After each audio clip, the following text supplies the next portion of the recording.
જો તો મોટા ભાઈ ફોન છે લે મોટા ભાઈ નો ફોન. પણ સાંભળો પૈસાનું કે તો ના પાડી દેજો હો. પણ કઈ પૈસાની જરૂર હોય તો જ ફોન આવે એવું થોડું હોય. તું વાત કરશો તે એ દિવસે ફોન આવ્યો હતો કે દેહમાં બહુ વરસાદ થયો છે ને જેટલું વાવ્યું હતું ને બધું ધોવાઈ ગયું છે એટલે પાછું ફરીથી વાવવાનું કેતા હતા એટલે પૈસાની જરૂર પડશે એવું લાગ્યું મને એટલે કઉ છું. હાલે તો ફોનમાં તું જ વાત કરી લે. તું જ ના પાડી ચાલે. ના ના હો મારે આડા નથી થાવું તમે જવાબ આપો. તો પછી હું જ્યાં સુધી ફોનમાં વાત કરું ને ત્યાં સુધી વચ્ચે નહીં બોલતી હો.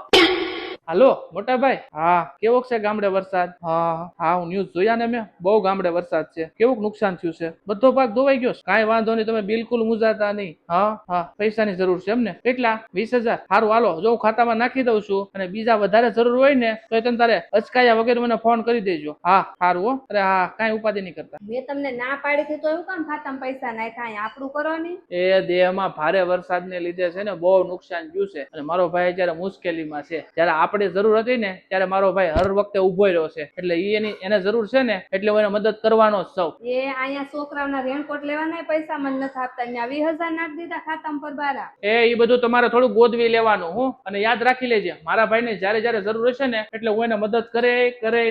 અરે જેટલા ઠેકડા મારવા ને એટલા માર. એ મારી તો કોઈ દી વાત ન માને તમને ગોઠે એમ કરો.